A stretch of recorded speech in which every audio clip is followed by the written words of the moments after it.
Hello everybody, how you doing? This is an overview regarding Teambuildr. So by now you should have received a push notification from me through Teambuildr regarding your workout for today.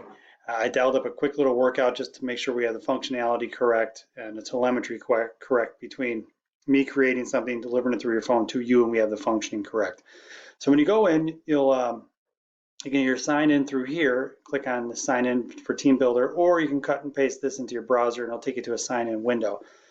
Or sign-in page, excuse me. The other option is you can use your Apple Store or your Android store and find Teambuildr app and just load that right onto your phone and you'll be good to go. I've had students use both and it's worked out great for both populations. Your username is your Harper email address, the full address. Usually it's like a first letter underscore last name with a number and then harpercollege.edu. And then your password is Harper with a capital H and an ampersand for Harper, and then # or hashtag 1200, which is the address for Harper. You can feel free to change that once you're in. I need not access any of your information. You need not to share your password with anybody, so you can feel free to change that. So when you get there, this will be what the screen looks like. I'll just go ahead and sign in. I have my information right there. This is the sign in for the coaching module, which allows me to go ahead and manage users, and I can also update exercises, and I can see attendance and how people are working out and how many workouts they've completed, and even on a percent basis how many workouts, so how many exercises they've completed as well. So it's a pretty cool tool. So if I go ahead and log this out and I go into my user profile, let me just pause this real quick. And if I go ahead and go into my sign-in page for my personal, I have a coaching module one, also I have an athlete one. What I'll see is today there aren't any workouts assigned for me. Now I can go back and look into my workouts, over literally the last couple of years for all the classes I've had. But for today, I just want to go over this. So what you'll find is this: when you're on your or in your app, if you have a workout assigned, you'll have a little dot there. It'll be kind of blackish, maybe even a navy blue for a workout that's assigned. If you partially do your workout, you'll see that it's yellow. If you don't do any of your workout, you'll see that it's red. Once you've completed a workout, that little dot changes to green. So for example, if I take us to tomorrow, sorry about that, I got to click on the right thing. If I take us to tomorrow, what you'll see is this. You'll see just, this is a random workout I dialed up. Bench press, narrow grip lat pull down, barbell squats, push-ups, side plank. And from a programming standpoint, I can go ahead and program in number of reps and sets. I can number one set of 10, one set of 20, 3 sets at 10 reps, 8 reps, 6 reps. I also program in as many reps as possible. AMRAP will be another terminology you'll hear. Side plank, and what you'll see is for each side, EA. And when you go ahead and open this up, this screen itself will have a couple different tidbits of information on it.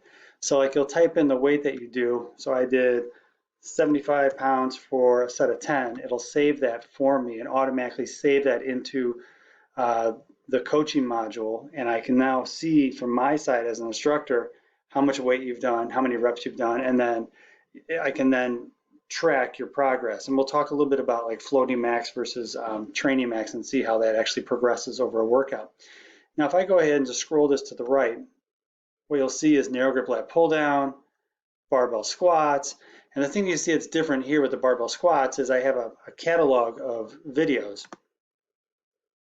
And on the catalog of videos, I have some of these where I've dialed in from my YouTube channel.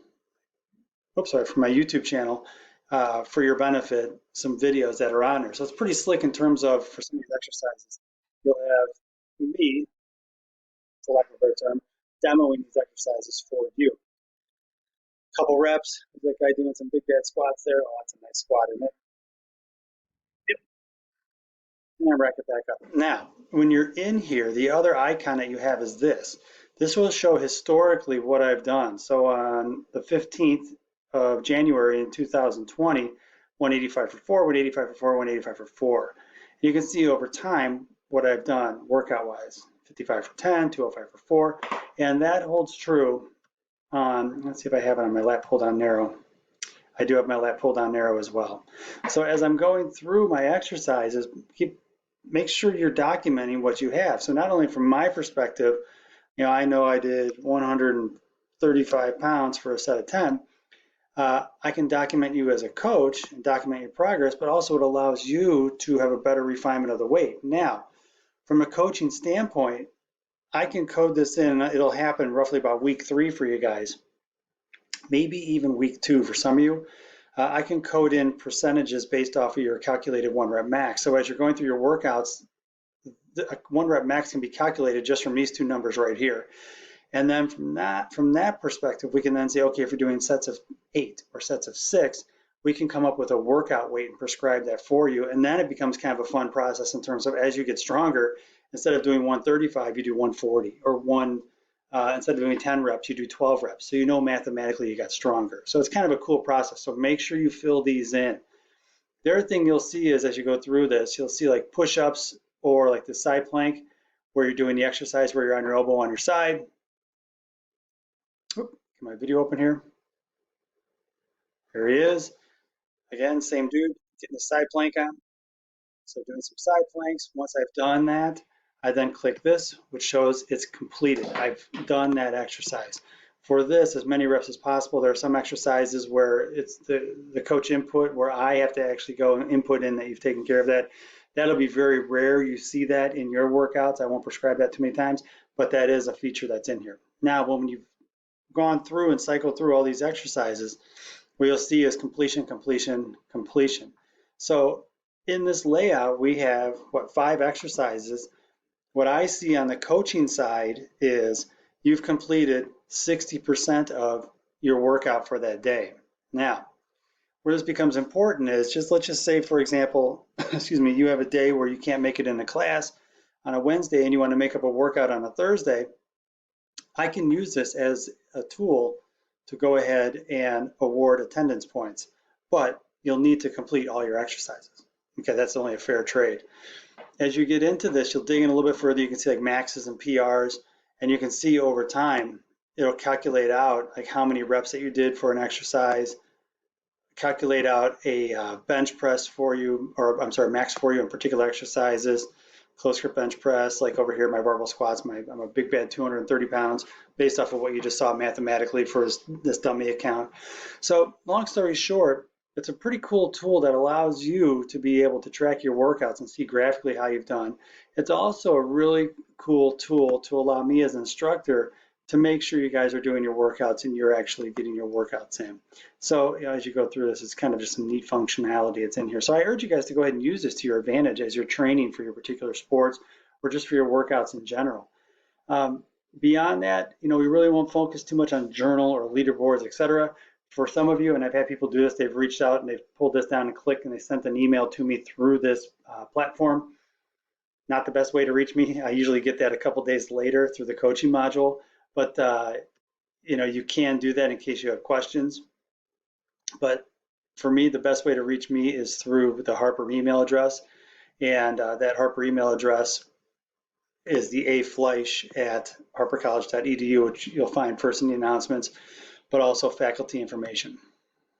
I'll go back to announcements here so you can see that right there, and I'll have that in the faculty information for you as well.